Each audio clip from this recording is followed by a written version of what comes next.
guys, I've got Lucy with me again. Aren't you lucky? Just like so much Lucy on my channel right now. It's great. So the last video that we did together was an episode of Drunk Advice, but it was in the spirit of drunk.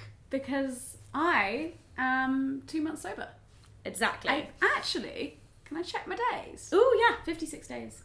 Yay! Woo! Basically, I have a whole series where I drink on the internet, and I drink a lot of alcohol. And if you haven't seen, Lucy made a video recently about, what do you want to call it? Your alcohol problem? Addiction? Yeah, I say alcohol problem because I don't know if I'm addicted, and I also am very reluctant to believe I'm addicted. Sure. Which is kind of like that's the part of the problem. whole thing. And I used to drink a lot. I think we were both known on the internet for drinking a lot. I had a reputation for being hungover within my subscriber base. Yeah, always. They'd be like, if I couldn't put out a video, are you hungover?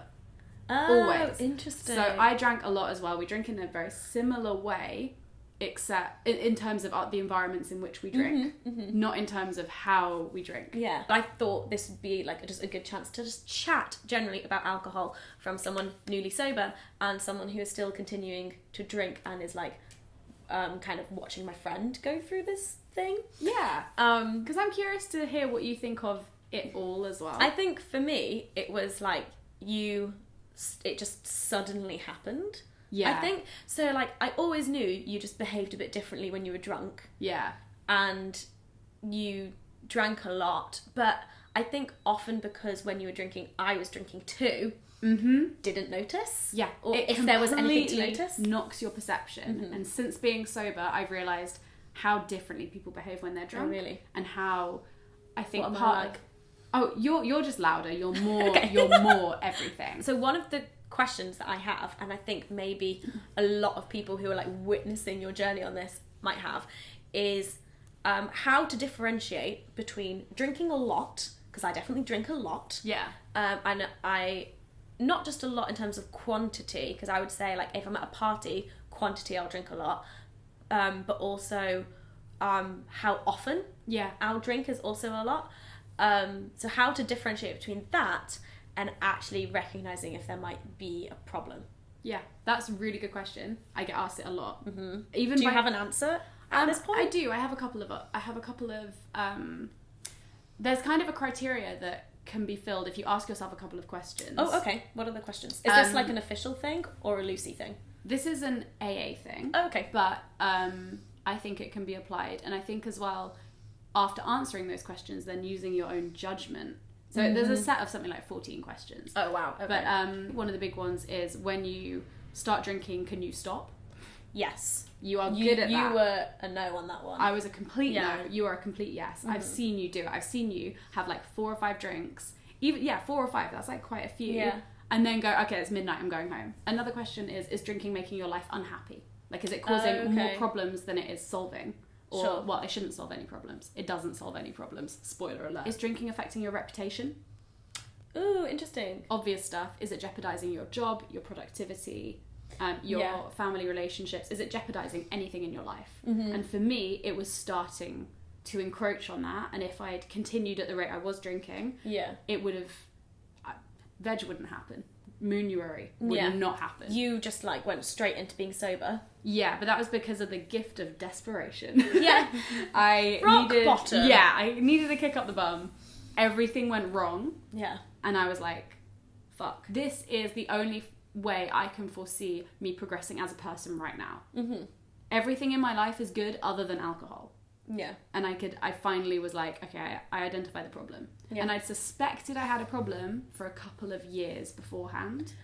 I remember you like mentioning it, but never really like believing you. But again, that comes down to me always also being drunk when you're drunk. Yeah, and society in general has a concept of an alcoholic, and I don't fit it. So many of my behaviours are reflected in so many other people's drinking habits. And so many other people have reached out to me and said, I think I have a problem as well, but they don't want to face up to it. They just want to keep drinking. And it will take for them to hit a rock bottom for them to stop. There's one more thing that's important to mention in terms of asking yourself if you have an alcohol problem, and that is, do you black out when you drink? So like you don't forget when you don't remember anything. Yeah, that is me always, and it actually turns out that that's a sign of alcoholism. If you're blacking out every time, I don't know. So there's something genetically, if you're an alcoholic, there's a genetic issue. You have, there's an actual like alcoholic gene. Whoa. Which is really interesting. So I don't know if I have that, because on some level I'm okay when I drink, and it's something like about 4 times out of 10 it's fine, 6 times out of 10 it's not. Mm-hmm. Oh, that's interesting, because like I've never blacked out. I always remember, like, because I can't remember pretty much anything from about 2 drinks and beyond. But in a group environment now, if I meet someone, if they say, "Oh, Lucy, how are you?" and I don't know who they are, I have to say, "Were we drunk when I met?" Whoa, because I don't remember you at all. So, as your friend, yes, and just your other friends as well, what can we do when we go out together? How do you feel about like being around alcohol? And do you think it would be better for you if we all just like went about our evening normally as we would, or if in solidarity some of us didn't drink? Like, how does that play into what would be helpful to you? Each to their own. For me personally, I've been in alcohol environments all of my teenage and adult life. Mm-hmm. Although I do associate them with alcohol, they are a part of my routine, and I actually need to not feel like I'm being ostracized. I'm an extrovert. I need to feel involved. Yeah. And also the normalization of me not drinking in those environments was really important to me. And also we've got loads of friends that just like don't drink anyway and still come out with us and do the same things with us. And I'm lucky enough that I've known 1 or 2 or a couple of people who don't drink at all and are able to do those environments for my whole life. Is it hard? Oh, it's exhausting, because it's having your willpower exercised every single time you stand at a bar, every single time.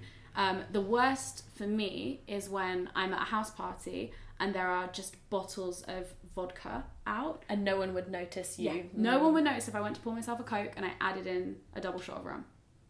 And that is really hard. And you come home absolutely exhausted because you've spent all this energy on not drinking. Rather than the energy on like enjoying yourself and yeah, exactly. But it is getting easier. It is a case of exercising, because willpower is like a muscle. Yeah. And so the more I exercise it, the stronger I get. What is your now go-to drink in a bar? I like soda and blackcurrant. Sometimes they give you Vimto as a little tasty treat. Your local gives me Vimto. Diet Coke became a real norm. If they do mocktails, I'll always have a mocktail. Oh, nice. Yeah. And sparkling water. Because it's actually, and this shows how bad society is, the problem is people who actively contend it. Oh, what do you mean? So who are like, you don't have an alcohol problem, when are you going to start drinking again? Oh, those people. Okay. And they are prominent, and they will be prominent. Really? Oh my god, yeah. Like my old housemates. Well, I think it took me a bit of convincing. Yeah. When you were like, I'm going sober. I was just like, wait, so that means you can't just have like one drink with dinner. Yeah. And that is like society. And I've come to realise there is a problem with society's attitude to alcohol, and it's not an individual person thing, because those people adjust fast. The people who are your real friends, your real friends. Whereas other people will consistently ask when you're going to start drinking again. But we've seen you have 1 glass of wine. Like, I know you can just have 1 glass of wine. I'm like, when there's no other alcohol there. As soon as you give me like... When the sauce has been drained. Exactly. That's when I'll have my 1 glass of wine. As soon as you're not antagonistic, you're helping. Okay, cool. As soon as it becomes normalised, as soon as it stops becoming a question in terms of, are you drinking tonight? Also, just not using language that's like, let's get fucked up. Or let's get really smashed, can't wait to get smashed. To be honest, I don't think I use that anymore. I don't think I have since uni. Like, I don't know anyone really that does. I do enjoy getting drunk still. Yeah. But I don't think I ever, like, plan on getting drunk. I always plan on having a good time. Yeah. So like, for New Year's Eve, I was just like, woo, let's have a party, let's have a great time. Yeah. Like, that involved getting drunk for me, but it wasn't like, my plan is to get smashed. Exactly. And there are some people who will go like, let's get so wasted, or people that make it seem like, because for me the association between alcohol and fun is really strong. Sure. So when people, so if it's like, we're going to have a great party, I'm like, yeah. If they're like, oh my god, we're going to get so drunk, it's going to be so fun, that's when I'm like, I'm going to have so little fun. How do you get through that wall of like, everyone is drunk around me, I'm not on their level, how do I like participate in this experience? A lot of it is about the people you're with, and that's not what you want to hear. No, I like it though. But it is. If the people around you are wasted in having a great time, Yeah. but in like a real, like they give you energy kind of people, Yeah. then you will have a great time, and it doesn't matter. If you are in a really loud bar, everyone's really mellow, they're drinking basically because they feel they have to. Sure. Then, or because there's like an obligation to drink, also a desire to drink away the experience you're currently having, then I just go home. Being held accountable. Everyone in my life now knows that I'm not drinking. And now I have all these people around me who are like, you're not getting back there again. One of the other things I wanted to talk about was like your coping mechanisms. Ooh. And also, when you give something up, sometimes you try and replace it with other things that are equally harmful to you. Yeah. Do you want to talk about that? Yeah, or... I do. Okay. I do. I've substituted a lot. My plan is to substitute with exercise. Okay, yeah. But what are you currently substituting with? So currently, Diet Coke. Diet Okay. Coke is actually like, I crave Diet Coke now. Wow, okay. I've never had a thing for fizzy drinks. I've never enjoyed Coke.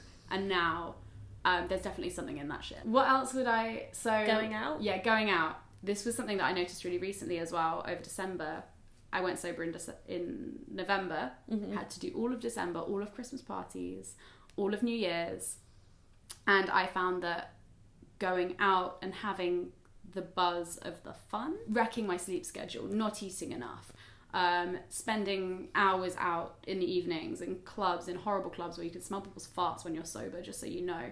Yeah, that is the worst part about going out, and staying out till 3 a.m. or 4 a.m. and doing that over and over. What I assumed would happen if someone like gives up alcohol, goes sober, is that suddenly everything is fixed. Yeah. You know? Oh, it's great, they're sober now, happy days. But it's like you're living proof that it's like a process. Oh, it's such a process. Oh my god. Yeah, and just because you've like now gone sober, it doesn't mean that like new problems are going to arise because you're like filling a hole, and then you have to like try and tackle those as well, and like still keep up the sobriety and everything. Yeah, nothing goes away. Yeah. I was really reluctant to believe that there's always a reason that someone has a problem with alcohol, that it's never the actual alcohol that's the problem. There's more, or like something else underlying, but there is something else underlying, because otherwise you wouldn't be engaging in such a self-destructing habit multiple times over. It's interesting as well, because I feel like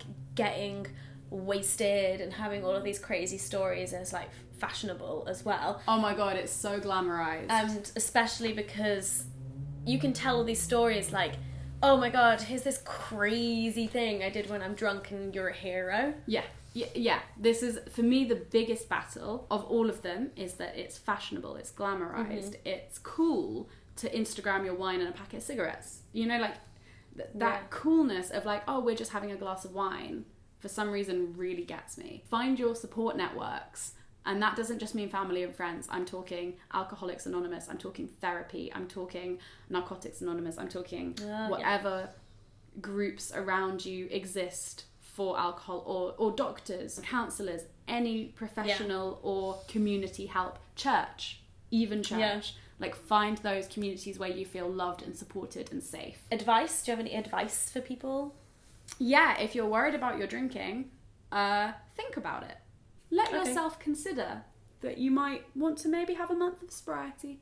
Maybe Well, 2 you weeks. tried that. You had a month of sobriety before you hit rock bottom. I tried to. I managed 3 weeks. Okay. And that was also, I was hitting issues. Yeah. So I was like, oh, I'll try being sober for a little bit. Sometimes you do need the fear of God put into you to get you sober. And talk to people about it. If you're worried about drinking, talk to people, and not everyone's going to be receptive. But it weeds out your friends real fast. Wow. Yeah. Sure. And on that note, thank you guys for watching. Please give the video a thumbs up if you enjoyed it. And go ahead to Lucy's channel, because she's doing daily videos in January, and we filmed one all about organisation. Yeah. So alcohol and sobriety is her expertise. Organisation is mine. And she asked me questions about that on her channel. It was well exciting. Got an How to organisation stay boner from that. Don't forget to subscribe, because I make new videos every week, and we'll see you soon. Bye!